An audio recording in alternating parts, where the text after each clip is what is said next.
Liz Blake, New York Underground, conscious. Liz Blake. Right. Liz Blake, New York Natives, Conscious Lifestyle, Underground Series. We've just left the Big Island and we're going to take a road trip up to my friend Lewis's Growing Heart Farm. It's going to be a fun day.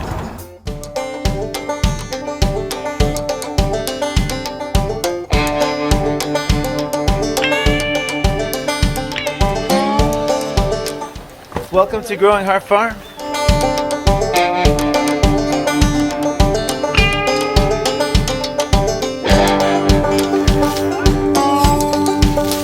What inspired you to get this place? So about 4 years ago, I was living in New York City and I had an apartment on the Lower East Side where we set out to grow all of our own food, or we were shooting for like 20% of our food for the summer. On the roof. On the roof, and we've been studying rooftop farming and we've been taking permaculture classes in downtown New York. We realized that New York City is pretty far from being a sustainable place to live. And actually, Liz, you and I worked for like a year on a town hall meeting that we had where we worked with about 30 different speakers from our neighborhood, and we're working with community gardens and Just Food that organizes CSAs in the city, and different Kundalini yoga teachers and permaculture teachers and complementary currency and conscious living, sustainable food, local food, energy efficiency, solar energy, all of these things. What is a CSA? CSA is community supported agriculture, and it's the idea where you share the risk with a local farmer and you literally give the farmer seed money at the beginning of the season, and then you commit to buying shares in whatever is produced on that farm over the course of the season. So you pay in advance, in our case it's $600, and then every week we deliver you a couple of bags of fresh produce of whatever's grown on the farm. The best produce.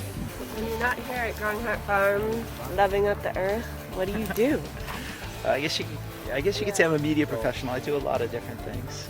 Historically, when I was building this place, I was producing video games, games like Rock Band and Grand Theft Auto, and working on television commercials and TV shows and effect sequences for movies.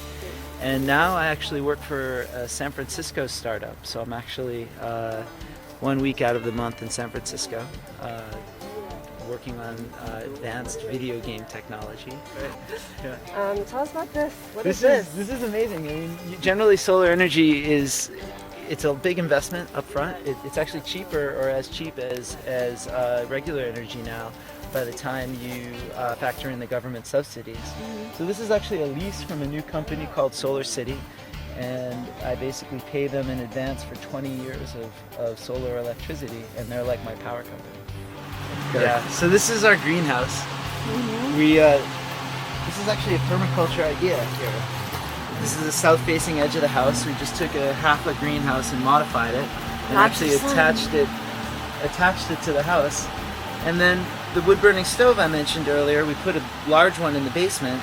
The trees that we cut down to make space for the solar energy, we are now burning that wood. It heats the whole house because the heat rises through the house, and then we just open up these windows and blow the hot air out of the house into the greenhouse to keep it warm. Yeah, so it's and then during the day when it gets too hot, you can see right now we're actually blowing hot air out.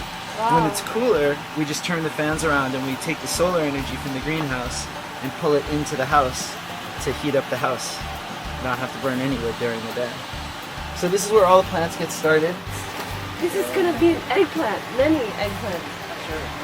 Peppers, lots of peppers. Tomatillo. Tomatillos. What's this?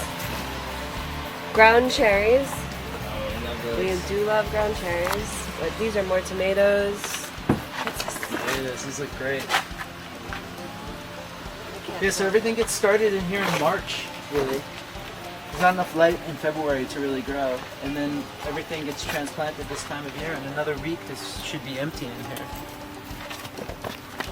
And little by little, we've grown and had growing pains and learned about different pieces of it. But we really look at this as people come here and they say, wow, I could do this, you're giving us ideas. And we look at this as a model that people can come and learn from and copy ideas and do it to their taste. Maybe they'd like to do something closer to the beach, or maybe they love wine, maybe they love animals. We've raised sheep. Last year we raised a pig, we've raised bees. And there's contentious pieces too. I mean, the yoga communities come up, many vegetarians and vegans have come up, and they've been alongside animals that we're raising for meat. There's a lot of pieces of it that all meet here, and with the larger community, with our clients, with the neighbors, we're steadily working it out and figuring out the balance and how it all fits together. You could say there's one thing that this piece of land has taught you. What is it? Great question.